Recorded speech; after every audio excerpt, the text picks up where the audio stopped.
नमस्कार, जय हिंद, जय श्री राम दोस्तों। शिवम चौधरी ऑफिशियल में आप सबका स्वागत है।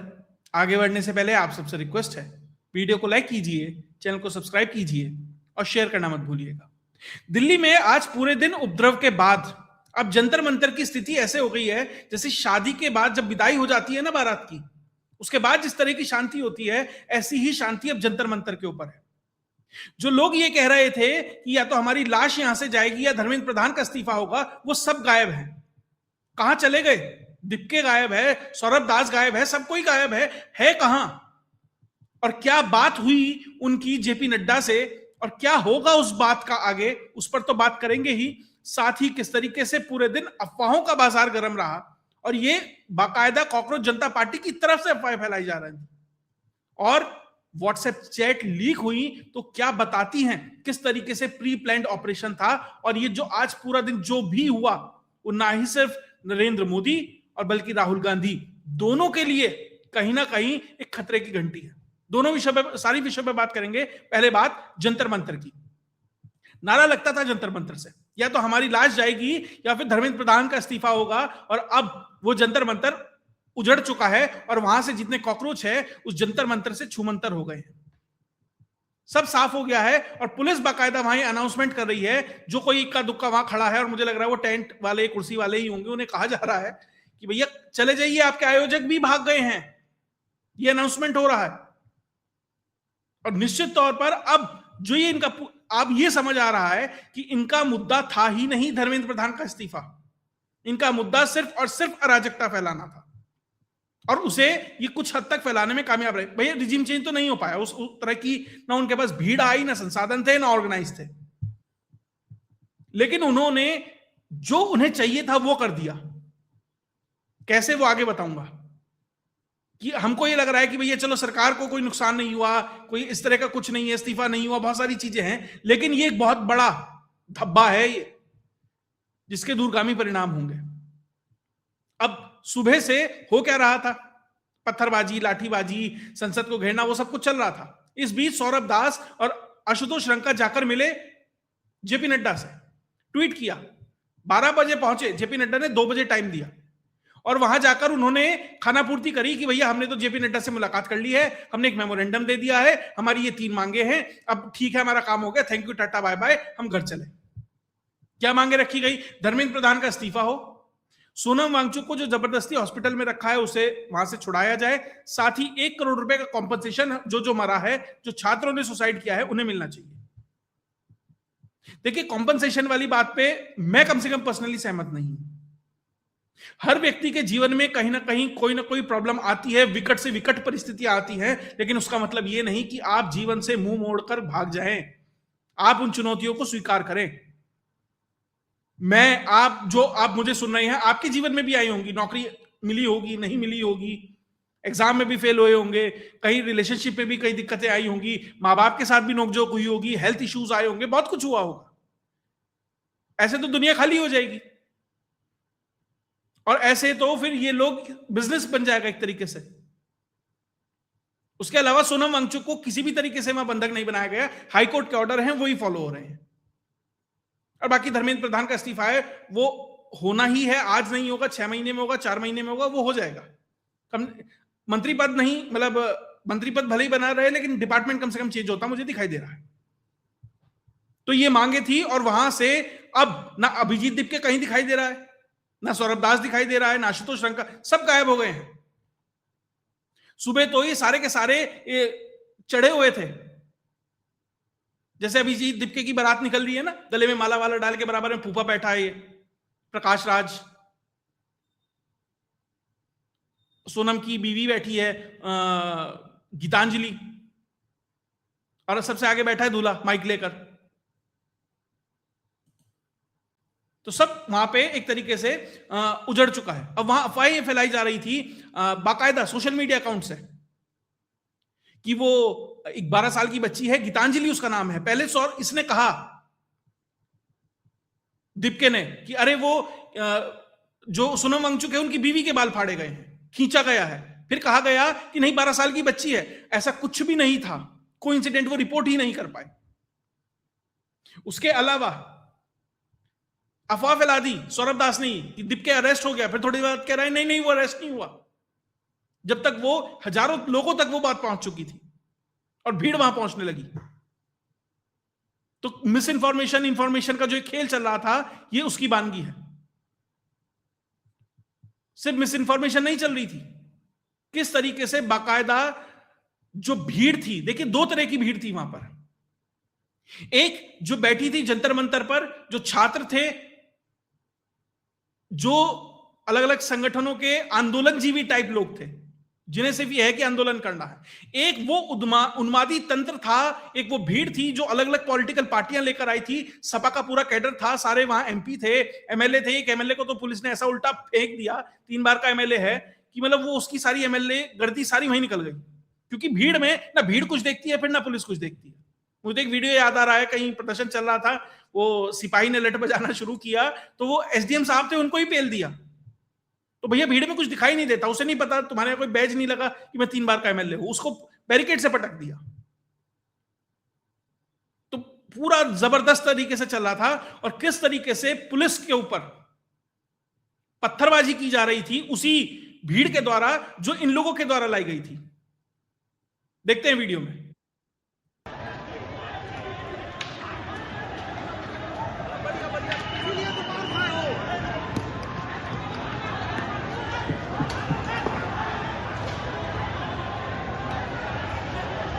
ये हलाल पत्थरबाजी चल रही है, हलाल।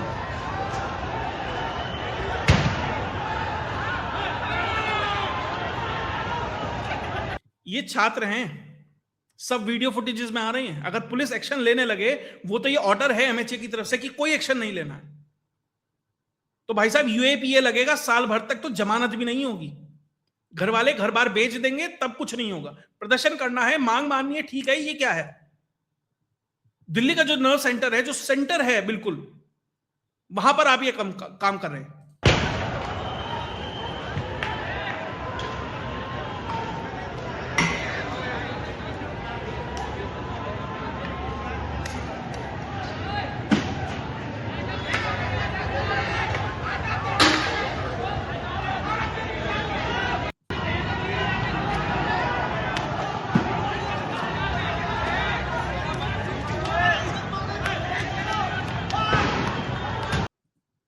आपको इन भीड़ में बीच बीच में वो लोग दिखाई देंगे जो कहीं ना कहीं थोड़ा सा एक तरीके से मैनेज करने का प्रयास करें, कि इधर ऐसे, इधर उधर, कि पब्लिक अपने आप तो चले दिखे, लेकिन बीच बीच में थोड़ा थोड़ा उसको नेविगेट किया जाए। उसके अलावा किस तरीके से पुलिस वालों को मारा गया, लगभग 40 से ज्यादा पुलिस वाले घायल हैं।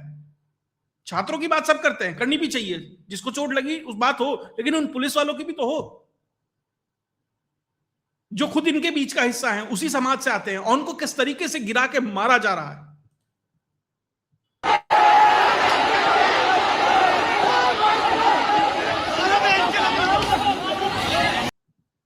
ये पुलिस वाला है, इसको गिराकर बाकायदा मारा जा रहा है, पॉइंटेड करके।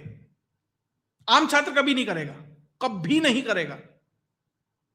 तो जो ये एलिमेंट है ना, ये इंसर्ट किया गया बीच में कि आपको ये करना है। उसके अलावा देखिए किस तरीके से पत्थरबाजी चल रही है।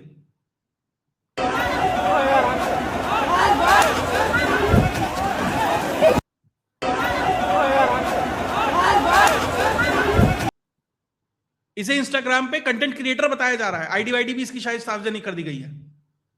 तो ये पत्थर, ये सब कुछ चल रहा है। और इस बीच अब मैंने सवाल पूछा, अभिजीत धिपके कहां है, सौरभ दास कहां है? चलिए वो कुछ देर तो दिखे, कोई जेपी नड्डा से मिल रहा था, कोई ट्रक पे खड़ा था, जो भी था।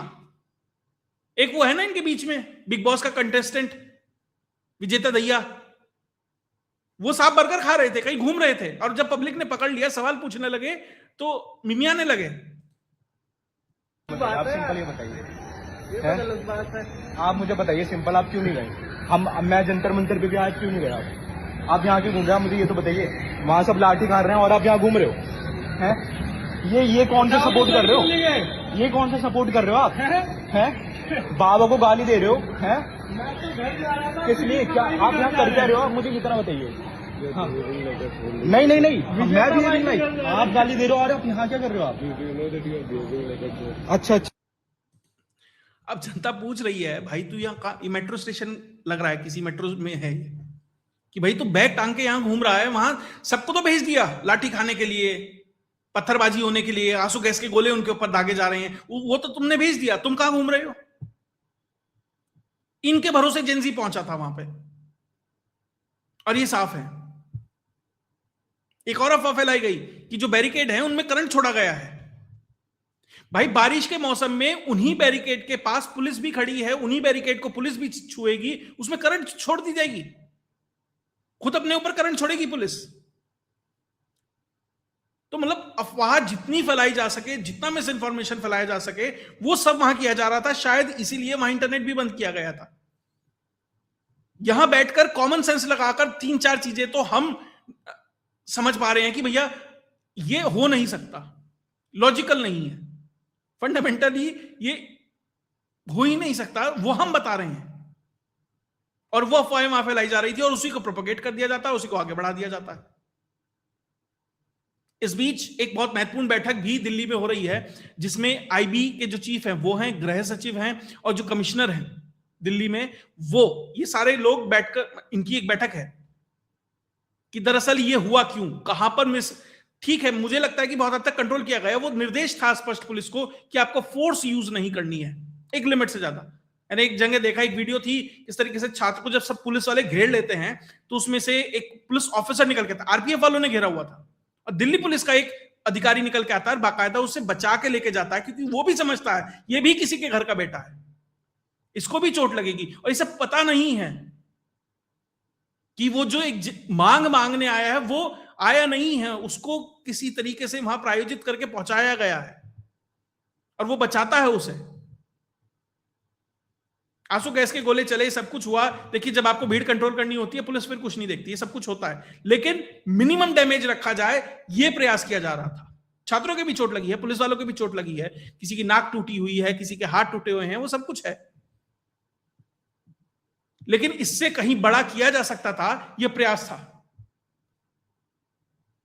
अब कुछ व्हाट्सएप की जो चैट्स हैं वो भी सामने निकल कर आ रही हैं, जो व्हाट्सएप चैट्स लीक हुई, जो बताती हैं कि दरअसल हुआ क्या था। हो क्या रहा था, जब ये आंदोलन शुरू, मतलब आज कल रात से, जो कुछ कोचिंग सेंटर्स थे उन पे व्हाट्सएप ग्रुप्स बनाए होते, कोचिंग सेंटर्स ने व्हाट्सएप ग्रुप बनाए होते हैं अपने छात्रों के लिए। तो खबर यह है कि कुछ व्हाट्सएप ग्रुप्स में उन कोचिंग सेंटर्स के ये खबर आने लगी कि आज रात को पुलिस पहुंचने वाली है, बस आज जंतर मंतर पहुंच जाओ। तो जो रात को आपको भीड़ दिखाई दे रही थी, वो भीड़ इस तरीके से प्रायोजित करके लाई गई थी। मान लीजिए 100 लोगों पे आया, 2, 4, 5, 10 भी पहुंचे, और ऐसे 1500 कोचिंग सेंटर भी हुए, तो हो गया काम। फिर एक और है, एक एमनेस्टी इंटरनेशनल के नाम से एक फॉर्म सर्कुलेट किया जा रहा था। दिल्ली में ना बहुत सारे प्रदर्शन चलते हैं, जंतर मंतर दिया ही इसलिए जाता है, वहां छोटी छोटी जगह डेजिग्नेट कर दी जाती है, आप यहां प्रदर्शन कीजिए, यहां कीजिए, यहां कीजिए। वहां पे ये फारूक अब्दुल्ला वाला भी चल रहा है कि हमें कश्मीर को 370 और फुल स्टेटहुड वाली बात जो चल रही है, वहां पे ये भरत तिवारी का भी चल रहा है, वहां पे और बहुत सारे चल रहे हैं। फिर ये कॉकरोच भी पहुंचे हुए थे। तो एक फॉर्म सर्कुलेट किया गया, गूगल फॉर्म, सबके बीच में, और कंसेंट लिया गया कि आप भी आएंगे।